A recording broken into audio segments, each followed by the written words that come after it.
कधी तुम्ही विचार केलाय का, एकटी व्यक्ती मरण पावली आणि तिच्यासोबत संपूर्ण भाषा, एक संस्कृती आणि हजारो वर्षांचा इतिहासही मरण पावला. हो, ही गोष्ट आहे बोआ सिनियर या स्त्रीची. बो भाषेची शेवटची बोलणारी ही व्यक्ती होती.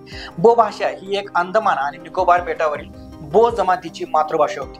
ही भाषा कोणत्याही भारतीय भाषेशी जुळत नव्हती. ही जगातील प्राचीन भाषांपैकी एक मानली जाते. तब्बल 65,000 वर्षांचा इतिहास असलेली ती भाषा होती असं बोललं जाते.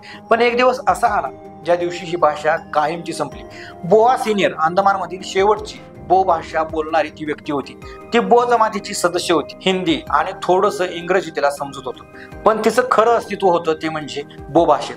ती तिच्या आठवणी, गाणी, परंपरा हे सगळं बोलून सांगायची, पण दुर्दैवाने कोणीच तिच्या भाषेतील नव्हतं. तिचं एकटेपण तिच्या डोळ्यात अगदी स्पष्टपणे दिसायचं. ती बोलायची, पण समजणारा कोणीच नव्हता. भाषेचा वापर नसेल तर ती जगत नाही, आणि बो भाषेसोबत नेमकं हेच घडलं. बोआचा जन्म 1925 च्या सुमाराचा. बोआचे सुरुवातीचे आयुष्य मध्य अंदमान बेटावरील मायाबंदर शहरात गेलं. तिचे लग्न लहानपणी झालं. तिचा पती तिच्या आधीच मरण पावला होता. बोआ सिनियर आणि नाओजेर यांना मुलं नव्हती. 1858 साली जेव्हा ब्रिटिशांनी अंदमानमध्ये वसाहत स्थापन केली, त्यावेळी ग्रेट अंदमानची संख्या सुमारे 5,000 होती. बोआ सिनियर अंदमान आणि निकोबार बेटावरील असलेल्या साथीच्या आजारातून ती जगली होती. इतकंच नाही तर ती 2004च्या हिंदी महासागरातील भूकंपात झाडावर चढून बोआ सिनियर वाचली सुद्धा होती. रोग, स्थलांतर, जबरदस्तीची संस्कृती, तिचा बदल आणि भेदभावामुळे 20व्या शतकात ही संख्या केवळ डझनावर आली.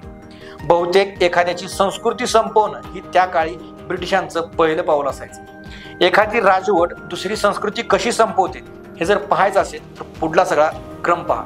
ब्रिटिशांनी जबरदस्तीने आदिवासींना इन्स्प्लेटमधून हटवून सरकारी वसाहतीमध्ये नेलं. त्यामुळे त्यांचा सामाजिक, भाषिक आणि सांस्कृतिक ताणतणाव हा प्रचंड वाढला. ब्रिटिशांनी अंदमान बेटावर वसाहती आणल्या आणि आदिवासींचं पारंपरिक जीवनच जणू उद्ध्वस्त झालं. रोग, स्थलांतर आणि संस्कृती बदलामुळे ग्रेट अंदमानी जमात ही उद्ध्वस्त झाली. नवीन पिढीने बो भाषा ऐकायचंच बंद केलं आणि ते दुसऱ्याच जगाच्या गोष्टी समजू लागले. आता यात आपल्याला प्रश्न पडतो की बोआ सिनियर यांनी ही भाषा पुढच्या पिढीला का नाही शिकवली? बोआ सिनियर या शेवटच्या बो भाषिक महिला, तिच्या जमातीतले इतर सर्व सदस्य अंदमानी हिंदी, निकोबारी किंवा इंग्रजी बोलू लागले होते. ती एकटीच बो भाषा बोलत होती. त्यामुळे तिच्याशी संवाद करणं इतरांसाठी अशक्य झालं होतं. काही भाषा तज्ज्ञांनी तिच्याशी संपर्क ठेवून रेकॉर्डिंग केलं, पण त्यातून भाषा जिवंत ठेवणं हे शक्य नव्हतं. भाषा म्हणजे केवळ शब्द नव्हते, ती असते ती म्हणजे भावना, विचार, संस्कृती. 2010 साली बोआ सिनियर हिचं निधन झालं. त्यांच्यासोबत बो भाषेचाही मृत्यू झाला. कोणताही ग्रंथ नाही, कोणतीही पुढची पिढी नाही. ती फक्त एक व्यक्तीचा मृत्यू नव्हता, तो होता एका संपूर्ण भाषेचा अंत. भाषाशास्त्र नारायण चौधरी म्हणतात, तिचे निधन केवळ ग्रेट अंदमान समुदायाचे नुकसान नाही, तर ते मानव वंशशास्त्र, भाषाशास्त्र, इतिहास, मानसशास्त्र आणि जीवशास्त्र यासह एकत्रित केलेल्या अनेक अभ्यासकांचं हे नुकसान आहे. आज बो जमातीचे लोक नेमके काय करतायत? तर अंदाजे 50 ते 60 लोक फक्त त्या जमातीचे उरले. ग्रेट अंदमान जमातीतील त्यांची पारंपरिक जीवनशैली ही संपलेली आहे. ते आता सरकारी वसाहतीमध्ये राहत आहेत. तर त्यांना सरकारकडून मोफत अन्नधान्य, निवास व शिक्षण सुविधा दिल्या जात आहेत. बहुतेक लोक आता अंदमानी हिंदी ही कृत्रिम भाषा बोलतात. ही भाषा हिंदी, बंगाली, तेलुगू आणि स्थानिक भाषांचा भेळमिसळ आहे. ही एक संपर्क भाषा आहे जी ग्रेट अंदमानी, ओंगा, जारवा, निकोबारी इत्यादी जमातींनी संवादासाठी फक्त स्वीकारलेले आहे. पण यात मूळ संस्कृती आणि बोली भाषेची वैशिष्ट्य मात्र नाहीत. तिथं ना आता बो भाषेचं गाणं आहे, ना त्यातल्या परंपरा आहेत, ना त्यांची त्या भाषेची ओळख आहे. बो सिनियर यांनी भाषेचा एकाकी मृत्यू अनुभवला.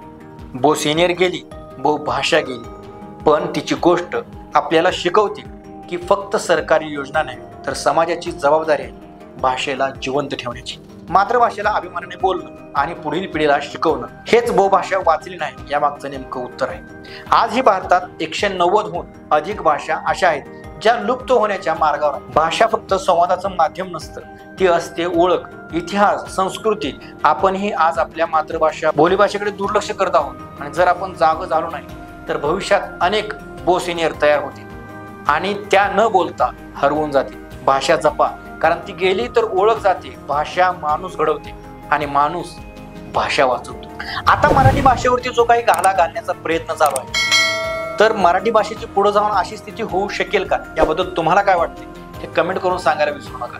आणि चॅनलवर जर नवीनच असाल तर चॅनलला सबस्क्राईब करायला विसरू नका, कारण असेच माहितीपूर्ण व्हिडिओ आम्ही तुम्हाला या माध्यमातून देण्याचा प्रयत्न करत असतो.